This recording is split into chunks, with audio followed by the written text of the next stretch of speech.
Don't pick up the phone, you know he's only calling 'cause he's drunk and alone too. Don't let him in, you I said kicking out again free. Don't be afraid, you know you're gonna wake up in his bed in the morning. Baik, kali ini kita akan membahas tentang kekongruenan. Pada kekongruenan ini terdapat definisi 5.1. Nah, pada definisi 5.1 ini dikatakan bahwa jika M suatu bilangan bulat positif, maka A, nah ini adalah lambang dari kongruen. Di sini membacanya yaitu A kongruen B, mod ini adalah modulo M. Bila dan hanya bila M membagi habis A min B. Nah, ini jika kongruen. Nah, jika M tidak membagi habis A min B, maka dikatakan A tidak kongruen B modulo M. Nah, di sini saya mengambil contoh yang pertama yaitu 25 kongruen 1 modulo 4. Nah, di sini tadi kan dikatakan M untuk menghasilkan kongruen ini M harus membagi habis A min B. Jadi M-nya ini adalah 4, modulonya ini 4, A-nya adalah 25, B-nya adalah 1. Maka 25 dikurang 1 itu sama dengan 24. Dan 24 ini terbagi oleh 4, maka 4 akan membagi habis 24, ini terbukti, ini kongruen. Nah, jika ini 31 kongruen 5 modulo 6. 31 dikurang 5 itu hasilnya 26, dan 26 itu tidak terbagi oleh 6. Maka di sini tidak kongruen. Karena M tidak membagi habis A min B. 6 tidak membagi habis 25. Selanjutnya, karena pada definisi tersebut sudah dijelaskan jika A kongruen B modulo M, bila dan hanya bila M membagi habis A min B, maka kita membutuhkan akan ada bilangan bulat K sehingga A min B itu hasil dari perkalian M K. Nah, karena A min B sama dengan M perkalian dari M dengan K, maka artinya sama juga ditulis A itu sama dengan MK ditambah dengan B untuk mendapatkan A kongruen B modulo M. Nah, contohnya pada kali ini yaitu jika 25 itu kongruen 4 modulo 11, maka artinya A ini adalah 26, maka 26 ini adalah hasil perkalian 11 dikali 2 ditambah dengan 4. Nah, ini berarti akan menghasilkan bilangan bulat K, yaitu di sini K-nya adalah 2. Nah, ini tadi kan modulnya 11 ya, berarti M dikali K ditambah dengan B. Ini untuk contoh dari definisi 5.1.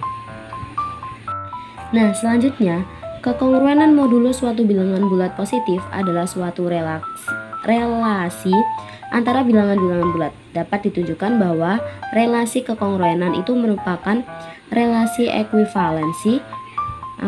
Nah, sebuah relasi akan disebut sebagai relasi ekuivalensi jika pada relasi itu memiliki sifat-sifat. Yang pertama itu adalah sifat refleksi, yaitu A kongruen A modulo M.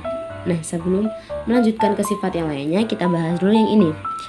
Pembuktiannya yaitu A dikurang A sama dengan 0.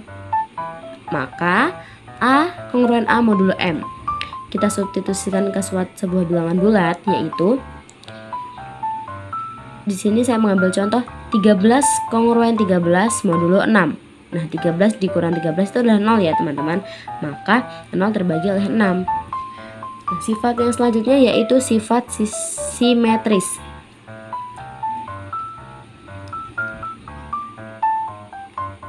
Sifat simetris ini A kongruen B modulo M. Jika A kongruen B modulo M, maka B kongruen A modulo M. Pembuktiannya yaitu Tadi kan A kongruen B modulo M, maka B kongruen A modulo M.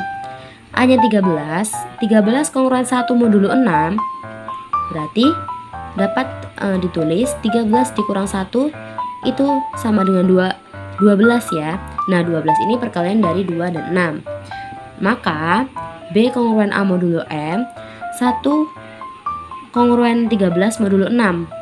1 dikurang 13 itu hasilnya sama dengan min 12, dan min 12 ini adalah perkalian dari min 2 dikali 6. Nah, sifat yang selanjutnya yaitu adalah sifat transitif. Pada sifat transitif ini, jika A kongruen B modulo M dan B kongruen C modulo M, maka A kongruen C modulo M. Pembuktiannya yaitu ini tadi.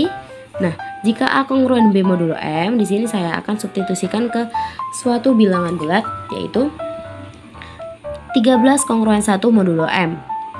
Nah, di sini pembuktiannya yaitu A dikurang B sama dengan KM. Nah, ini A-nya sama dengan 13 dikurang 1 sama dengan KM. K-nya ini adalah suatu bilangan bulat yaitu 2 dikali dengan 6. 2 dikali dengan 6 adalah 12, maka 12 sama dengan 12. Nah, yang selanjutnya yaitu B kongruen C modulo M.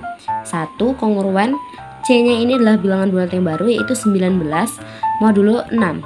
Pembuktiannya B dikurang C sama dengan H dikali M. B-nya adalah 1 dikurang 19 sama dengan suatu bilangan bulat yang dikalikan dengan M.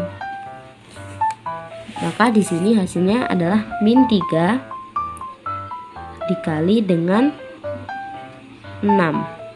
Nah, 1 dikurang 19 itu hasilnya sama dengan min 18. Dan min 3 dikali 6 ini hasilnya sama dengan min 18. Terbukti. Nah, maka di sini adalah A kongruen C modulo M.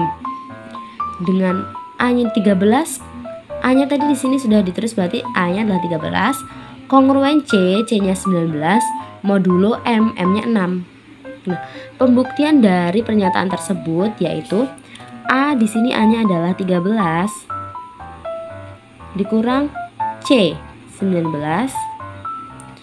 sama dengan perkalian dari K dan H, perkalian dari bilangan bulat pada pernyataan sebelumnya. Nah, di sini K-nya itu adalah 2. Maka 2 ditambah dengan hanya min 3. Min 3. Baru dikali dengan 6.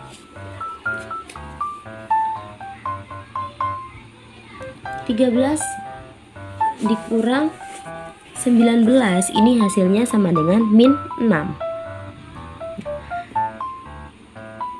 2 ditambah min 13 ini hasilnya adalah min 1. Min 1 dikali dengan 6. Min 1 dengan 6 sama dengan min 6. Maka terbukti. Nah, jadi untuk mendapatkan relasi ekuivalen kita membutuhkan 3 sifat tersebut. Kita harus membuktikannya dengan bukti-bukti dari sifat refleksi, sistem simetris, dan juga sifat transitif.